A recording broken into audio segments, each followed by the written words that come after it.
संसद का ही होता है। अब ऐसा लग सकता है कि पार्लियामेंट के पास तो अनलिमिटेड पावर है, पर ऐसा नहीं है।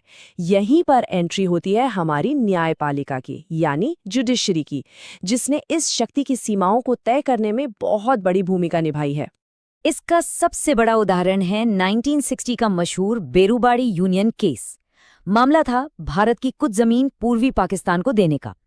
तब सुप्रीम कोर्ट ने एकदम साफ कर दिया कि आर्टिकल 3 सिर्फ देश के अंदर की सीमाओं को बदलने के लिए है।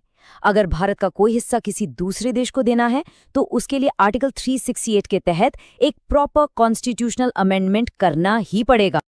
और यहीं पर कहानी में आता है आर्टिकल 4। ये एक तरह से राज्यों को बनाने बिगाड़ने की प्रक्रिया को आसान बनाता है। ये कहता है कि आर्टिकल 2 या 3 के तहत जो भी बदलाव होंगे उन्हें आर्टिकल 368 वाला कॉन्स्टिट्यूशनल अमेंडमेंट नहीं माना जाएगा। मतलब ये काम एक साधारण बहुमत से पास किए गए कानून से भी हो सकता है। तो ये सब सिर्फ किताबी बातें नहीं हैं। ये अनुच्छेद आज भी जिंदा हैं और भारत के इतिहास में नई चुनौतियों और मांगों के हिसाब से देश को ढालने के लिए इनका खूब इस्तेमाल हुआ है।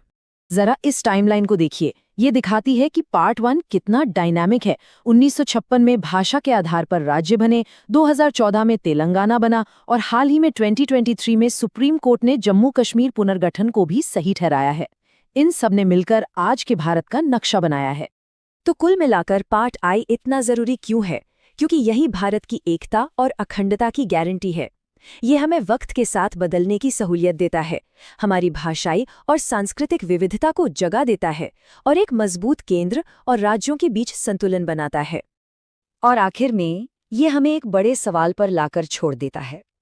एक तरफ संसद की शक्ति है कि वो राज्यों को पुनर्गठित कर सकती है और दूसरी तरफ हैं राज्यों के अपने अधिकार। इन दोनों के बीच सही संतुलन क्या है? ये एक ऐसा सवाल है जिस पर बहस आज भी जारी है और जिसका जवाब आज भी तलाशा जा रहा है।